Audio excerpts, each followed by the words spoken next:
Hi guys, James at Rampant Lion Reviews again for you today. For this one, we are back in Japan, which you might be able to tell from the change in background if you've watched the channel for any length of time. But as I always do when I'm here, we are going to have a look at some Japanese beers. And I've got quite a few interesting ones for you in the fridge, along with some other things that I came across here in Japan, and also some things I brought back with me from Singapore as well.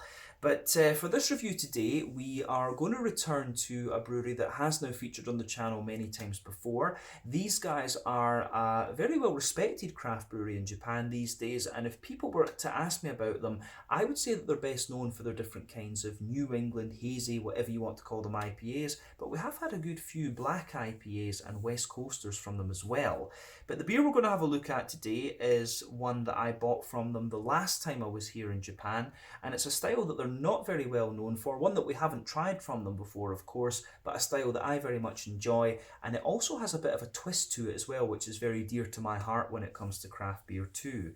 So needless to say, I'm really curious to see how this one turns out. Hopefully it's another good beer. Hopefully it makes for an interesting review, and as always, I hope that you guys watching enjoy my take on this one as well. So yeah, for this review then, we are going to head to the north of me here in Osaka, up to Yamanashi Prefecture. We're going to a town called Hokuto to be specific, and you'll find that pretty much directly west of Tokyo. But in this town, there is a brewery called Uchu Brewing, which is who we're returning to today. And this time, we are having a look at a beer called Raven. So this one comes in at 8% ABV. And as you can see on the can, they're describing this one as a smoked Doppelbock, or as we might say if we use the German words, a Rauch Doppelbock. So yeah, this is another one that I picked up at liquor shop Asahiya in Taishibashi Yamaichi here in Osaka. A lovely little beer shop run by Koji and his daughter Rika. Mainly Rika these days though, because Koji is getting a bit older, but they've always got a great selection of things from the likes of Uchu, West Coast, and the various other craft breweries across Japan. But yeah, this one caught my eye because, you know, my whole love of craft beer began with the German Rauch beers. I love a Doppelbock, so, you know, a Rauch Doppelbock from one of the best craft breweries in Japan at the moment is something that would be really attractive to review. So here we are. But yeah, an 8% Doppelbock, smoked Doppelbock from Uchu Brewing in Hokuto, Yamanashi Prefecture in Japan. Let's crack on with this one then and see what this beer has in store for us. So, as always with my reviews, I'll tell you a little bit about the brewery before we taste the beer. If you want to get straight to the tasting though, just fast forward.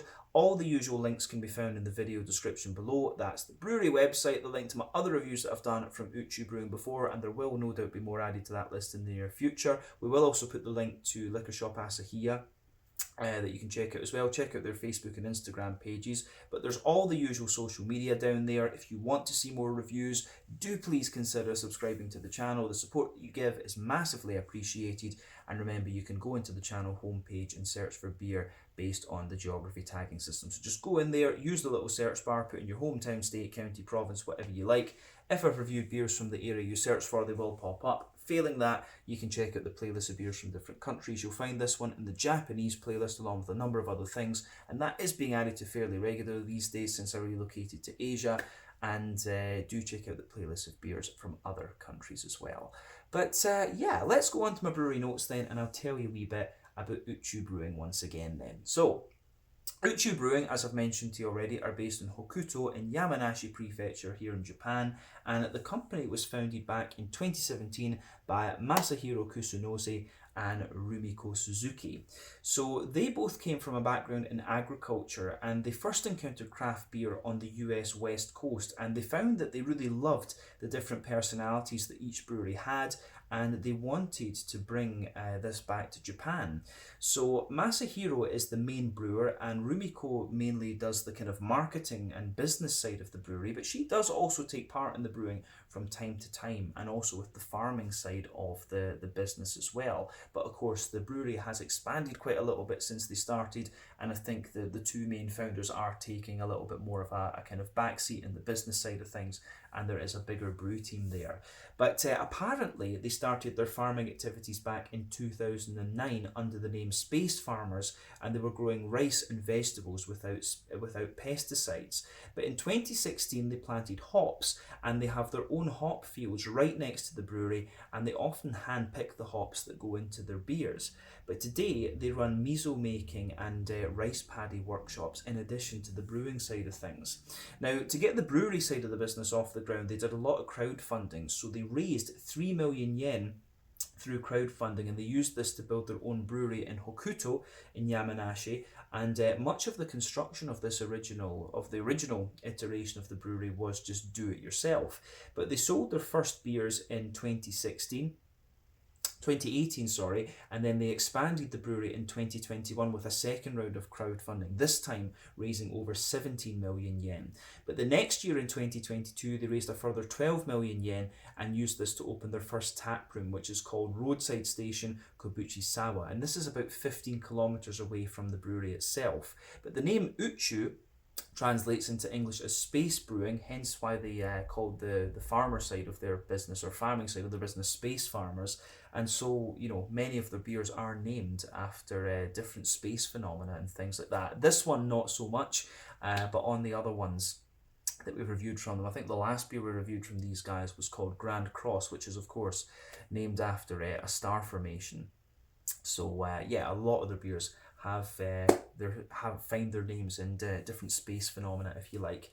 But as of April 2024, when I'm filming this review for you, these guys have produced 230 different kinds of beer according to Untappd. And like I mentioned to you earlier, these guys are known mainly for their different kinds of New England hazy IPAs. But you know, over the years we've had a black IPA, we've had a couple of West Coasters, we've had some Imperial Stouts as well. And yeah, they are starting to do a few kind of fruity sour beers from what I've seen too, and this is another style that they came up with very, very recently. So yeah, I think that's everything I can really tell you about Uchu Brewing for the moment. If you guys want to learn more about them, you can check out the brewery website, you can follow them on Facebook and Instagram to keep up to date with all the latest goings on. They are going through a little bit of an expansion phase at the moment from what I understand, so yeah, going to Instagram would be a really good way to keep up with what these guys are actually doing at the moment. But yeah, as I say, that's everything we should say about Uchu Brewing for the moment. So let's crack on and have a little look at the beer itself. Now, I can't actually remember what I paid for this beer, but I'm guessing it would have been in the region of like 800 or 900 yen, something like that. So that's going to translate to, yeah, these days it's going to translate to maybe about £5 sterling, something like that. So about 50 Hong Kong dollars. Yeah, somewhere in the region of like 60 Swedish krona or something like that, €6. Yeah, the currency, my brain is a bit too, I'm a bit too tired at the moment when I'm filming this review to think about the currencies. But yeah, I'm sure it was about 800-900 yen, this particular beer. But yeah, you can see the artwork on this one. I'll just put my face behind the can so the camera doesn't focus on that. There you can see you've got the nice moon there. You can see smoked Doppelbock on top, and you can see the raven. And there, of course, is the Uchu Brewing symbol, the sort of hop flower, and the writing underneath. But yeah, you can see the plain silver top on the can there. This one is 350 milliliters, which is quite a common measurement in Japan. And I think I think it's 355 is quite a common one in the States. So yeah, 350 is mostly a Japanese measurement, if you like. But like I said, this one is smoked Doppelbock. The Bock beers, of course, come from the city of Einbeck in Germany. They became known as Bocks because they took them to Munich, and the Münchners made fun of the Einbeckers' accent because it sounded like Bock, which is the word for goat, and that's why many Doppelbock labels in Germany have a little goat on them. But yeah, smoked beers are most famous from Bamberg, which is in Franconia in the northern part of Bavaria in Germany.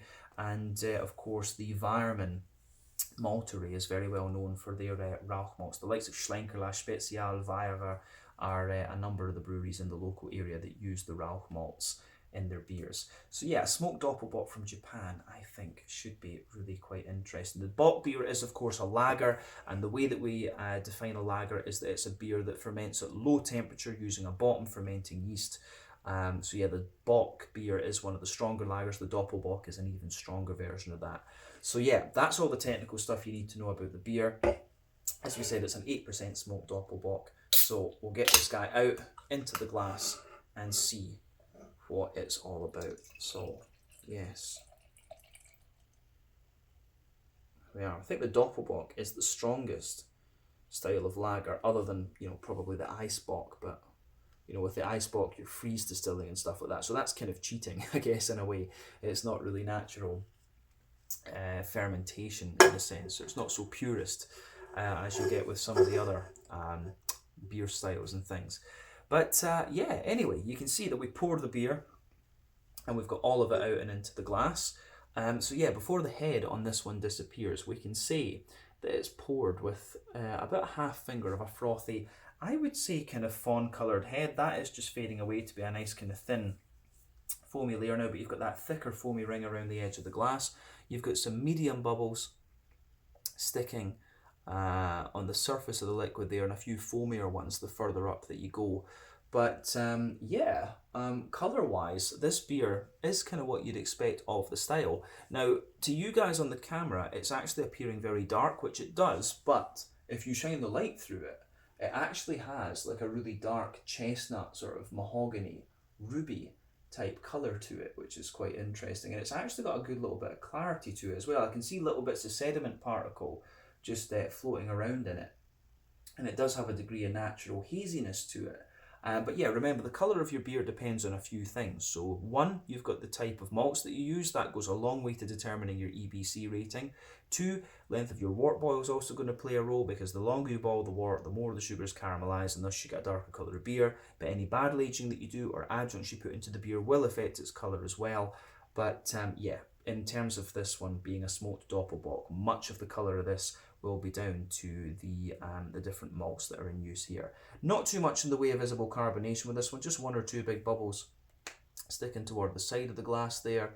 But yeah, it looks really quite nice, this one. So yeah, a little bit of natural haze to it.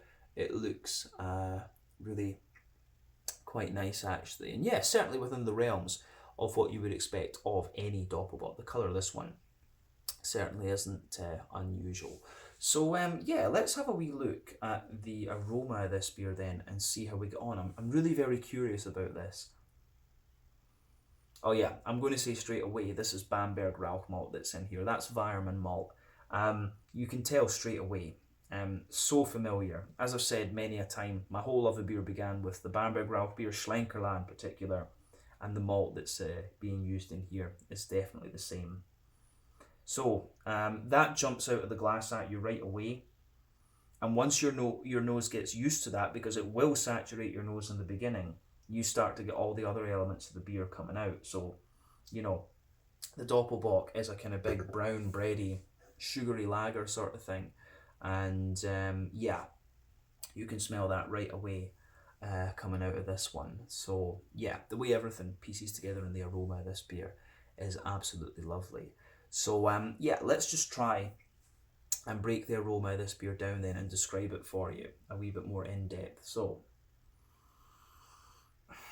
yeah, aroma wise with this one, the backbone of the beer for sure is that lovely kind of fresh brown bready bread crust. So that forms the backbone of your beer. On top of all of that, you can get, there's a little bit of woodiness in there. So yeah, you've got that kind of fresh hedgehoggy bread crust in there.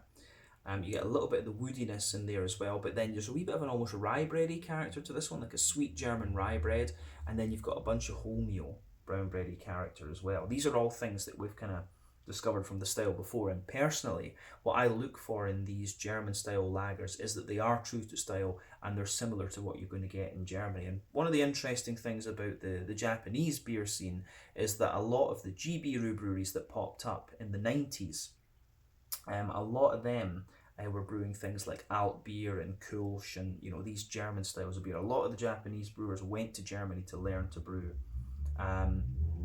So yeah, the one that you're getting here is pretty true to style in terms of flavour, well, aroma. We haven't talked about the flavour yet, but you can tell it's going to be. So yeah, you've got a lot of nice kind of rye bready character. In this one, you've got a good little bit of kind of sweet brown bready character as well. I would say, yeah, within that, you've got all the smoky character that you would expect too. So it's almost like the smoky, the Rauch malts are kind of embedded in the bread. So this Bamberg Rauch malt gives you this really kind of like meaty kind of character to it, like a gammon steak or something like that. Like when you sear a piece of meat and you get that little bit of kind of brown, what's it they call that, Maillard reactions or Maillard, I don't know the exact pronunciation, but that little bit of kind of like seared fat, if you like, that you get when you're cooking meat. It's kind of like that. You can definitely smell the kind of sweetness of the wood in there as well. But yeah, there's a good little bit of brown sugar sitting on top of that, as you would expect from the Bock or Doppelbock or whatever. So yeah, some leathery brown sugars in there. Definitely a little bit of a kind of nutty character coming out of this one too. You've got some more toasty brown sugars, and you've got a little bit of a straight up kind of sweet caramel character coming out of it too. So yeah, I really do like how all of this pieces together.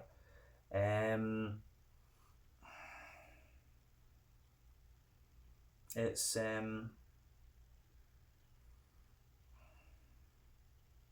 yeah, the way everything sort of pieces together in this one is quite interesting. That malty character that they have in this is really true to style, and you get the sweetness and the breadiness of the Doppelbock in there, but the Bamberg Rauch malt, of course, is very sort of saturating, if you like. It really does kind of take over the aroma a bit, but to me, I find it very attractive. But if you're not familiar with Bamberg Rauch malt, you might find that aroma just a little bit overpowering. So do be aware of that if you are going to buy this beer. It might not be to your taste if you're not a great fan of smokiness and things. On the malty side of things, I don't know if we really need to cover much more than that. I think we can look at the hoppy and the fruity side of this beer. So yeah, on the hoppy side of things, it's kind of what you'd expect. It's obviously using a little bit of German noble hop, because you can tell from the smoothness of that green component. There's a wee bit of earthiness in there. Yeah, there's a little bit of earthiness in there. There's some nice herbal character as well, but you've got a wee touch of floral aromaticity and also a wee bit of a kind of smoother grassiness coming out of this one too. So yeah, the way that this beer kind of goes about its business, I think, is it's really nice with just it's properly authentically German in this case. The lighter grassiness, the wee bit of floral character, that just nice noble hop note coming out of it. In terms of the fruitiness, this is where it's a wee bit interesting. For me, the fruity side of the beer, it has got a little bit of red fruity character to it, a sort of black currant type thing. So yeah, there's a wee bit of black currant in there. There's a little bit of a figgy note almost.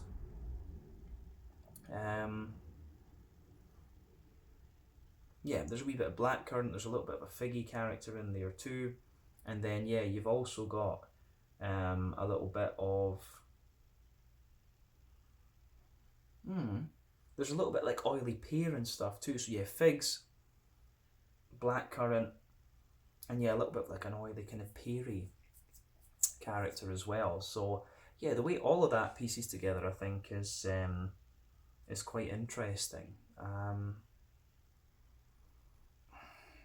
Yeah, I do like that about this beer. The aroma on this is properly authentic, and it does make me very, very curious about it.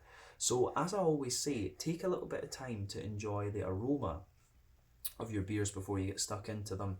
But I think this one is pretty good for a smoked Doppelbock.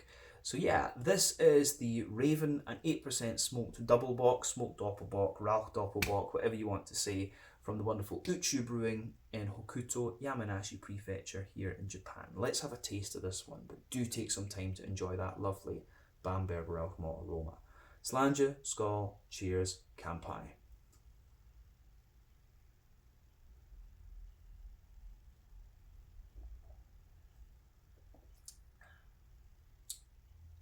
Yeah, that's pretty damn good.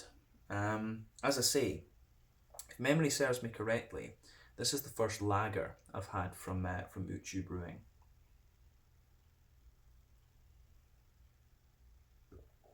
And it certainly goes down very, very well. I mean, you can tell immediately this one is a lager beer just because of the mouthfeel, the cleanliness and so on.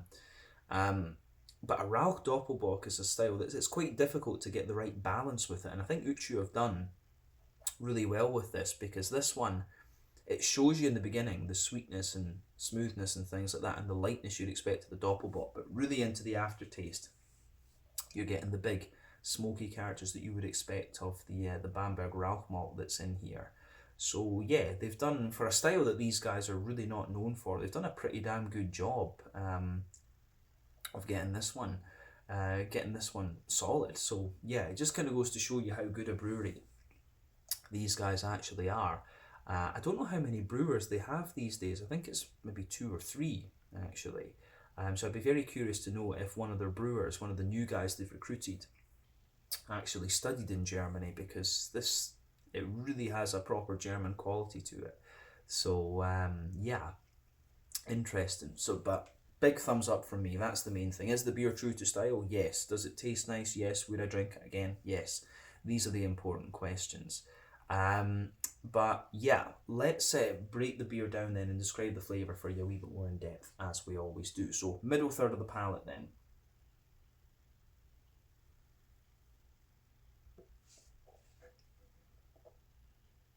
So, the backbone of the beer, you can feel the backbone of the beer. It's a mix of like woodiness and also bread crust, so you can feel the sort of wet beech malt, the wet beech wood rather, forming the backbone of the beer. So yeah, that's the backbone on your middle third of your palate then. On top of that, you've got that kind of like slightly wet and sweet rye bready bread crust in there. And as you move further forward, you've got a little bit of an almost nutty thing further forward on that middle third of your palate. Above that, so you've got the woody layer underneath, you've got the bread crusty layer. That's when you actually get the sort of bready layers in there. So you have the more dense and slightly sweeter. You've got the more dense and slightly sweeter kind of rye bready character coming out of this one, and that does get drier and drier into the aftertaste, and you can feel that some of the smoky character is kind of embedded into that layer. It's almost like the drier side of the smoky character, almost a little bit charred, so you can feel that in there. And then as you go above that layer into the next level of breadiness, that's when you get the more kind of sweet wholemeal, pumpernickel-y, if you like, brown bready character. That's when you get the sweeter, more meaty side of the smoke in this beer too. So it's a very layered beer, this one, in that middle third of the palate, that's for sure.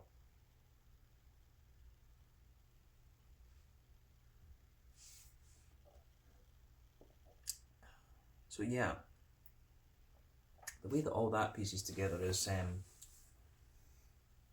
really quite nice.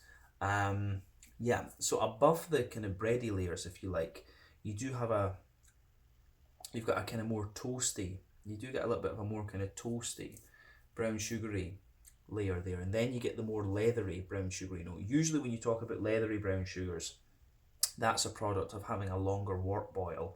I don't think this beer's had too long a wort boil actually, and I don't know if it's the custom to give Doppelbocks a slightly longer wort boil compared to other types of lager beer, but yeah. But you can feel there is the toasty brown sugar, there's the leathery brown sugar, and then in the dead centre of your palate, you've got that slightly sweeter brown sugar, the kind of straight up caramel or the more treacly molasses sort of thing. And that, of course, is the kind of boozy part of the beer as well. 8% ABV, you know, a Doppelbock does have a little bit of kind of boozy kick to it. That's definitely worth remembering. But I think at that, we've covered everything we need to say about the middle third of the palate in this beer, and that's where you're going to get the most complexity with this one. So yeah, let's go to the back third of the palate then. As I often say, the back third of your palate is going to give you similar flavours to the middle third of your palate, but yeah, they just come out at different intensities and things. And do remember, sweeter flavours come out further forward, more dry and bitter flavours come out further back. So the border region between middle and back third of your palate, you get a nice little bit of bready build up in there. Of course, you've got the rye bread in the base, the wholemeal brown bread top of that, and you do get a little bit of almost bread crusty character there. But yeah, the base of the back third of your palate is the woody side of things. Then you've got the bread crust, and these two layers are of course a little bit drier than the other layers further forward. Then you've got the you've got the rye bready layer in there, which feels a little bit lighter and more dry, but it's also a bit taller and more airy. And you get the more kind of charred aspect of the smoke in there. Then above that, you've got the wholemeal brown bready layer, which again is taller, lighter, and more airy. And you've got the more meaty side of the you've got the more meaty side of the smoke in there too. So yeah, that's worth bearing in mind.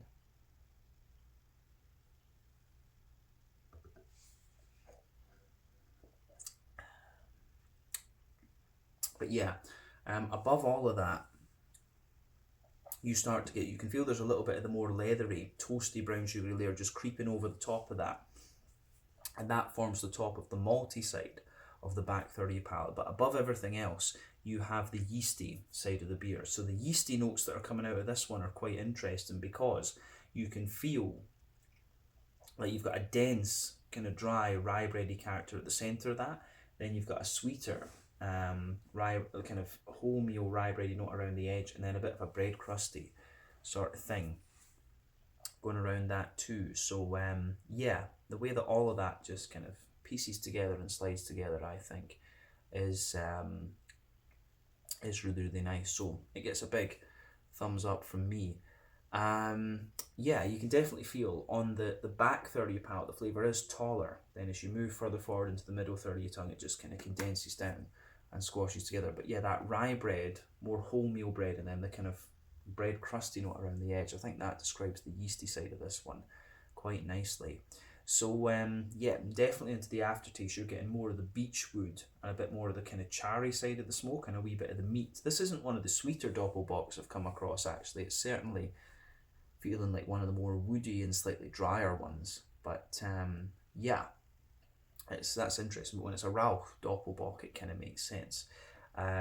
So yeah, on the hoppy side of things, then it's kind of what you'd expect if you know the German noble hop. So in the back corners of the palate, you've got a little bit of smooth earthiness in there.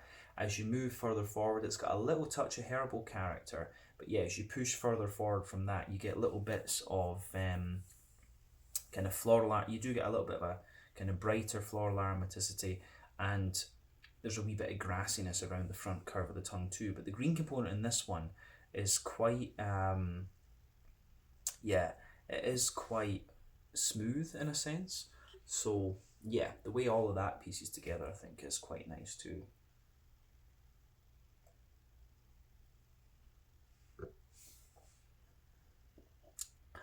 So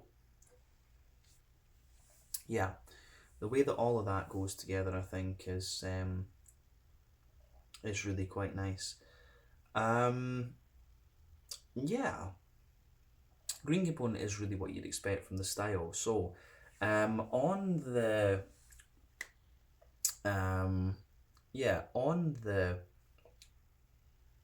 fruity side of things, then we'll look at the front third of your palate then. So the border region between front third and middle third of your palate, you get that nice little bit of bready build up in there. You've got the rye bread in the base, the kind of wholemeal brown bread on top. Then the base of that front third of your palate, yeah, you've got the kind of, you've got the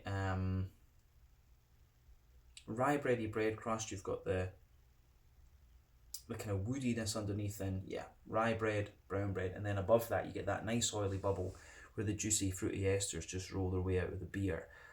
So yeah, let's look at that fruity part of the beer.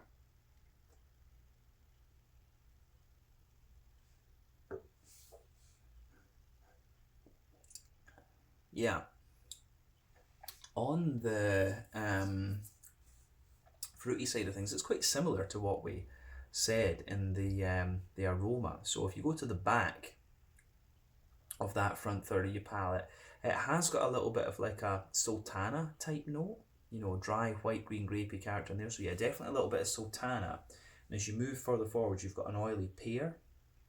Maybe in the dead centre of that front third of your palate, you've got a wee bit of like fig and then some black currants as you move forward into the front half of that front third of your tongue. So yeah, the way that everything kind of pieces together in this one, I think, is really quite nice. So that gets a big thumbs up from me. What I would say about this beer is that it really shows you get quite a lot of that woody dryness out of this one. The meaty dryness is there. You do get a bit of the kind of charry dryness out of this too. So yeah, all in all, the way everything just kind of pieces together in this one, I think, is really quite nice. So yeah, it gets a big thumbs up from me, this one. I think Uchu have done a really, really solid job here. Very true to style.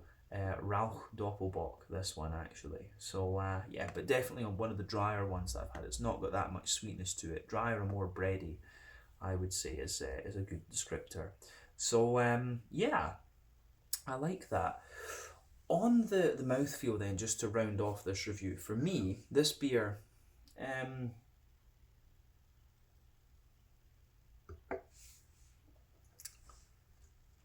yeah, you know, I'd say that it's kind of mid-bodied to top end of mid-bodied. The carbonation is very, very smooth within this one. You do have that nice kind of sweet, yeah, you do have that nice sort of sweet kind of dryness that comes out of it, of course, as well. But yeah, kind of oily and slick, but again, very, very clean. And very often you find this with Japanese beers. Japanese craft beers, you know, they always want to have, the Japanese always want that element of drinkability to beer, and this one showcases it quite nicely. So this one feels very clean and nice and wet. In terms of the IBU of this one, I don't think the IBU on this is too high, you know, maybe 20, 30, something like that. But the dryness that you get out of this one could make it feel as if the IBU is a little higher. You know, you can always conflate dryness, spiciness, and bitterness. These things kind of go hand in hand to an extent.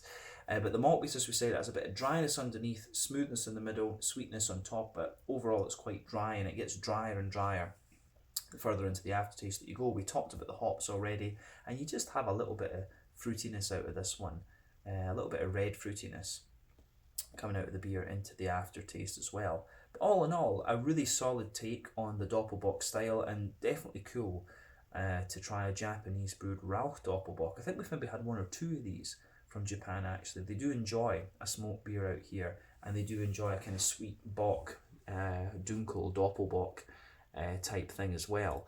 So yeah, I think we can leave it at that for this one. So yeah, this was the Raven, an 8% smoked Doppelbock, Rauch Doppelbock, smoked double bock as they're calling it on the can, from the wonderful Uchu Brewing in Hokuto, Yamanashi Prefecture here in Japan.